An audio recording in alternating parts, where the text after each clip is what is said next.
არც გამაფრთხილებელი იყო და აღსანიშნავი აქ ის არის, რომ გაფრთხილება არავის არ გაუგონია იქ, რომ იწყებდნენ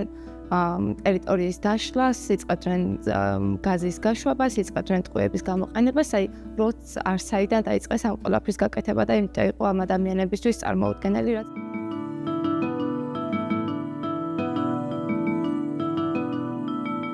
და კიბებზე ეს დაშავებული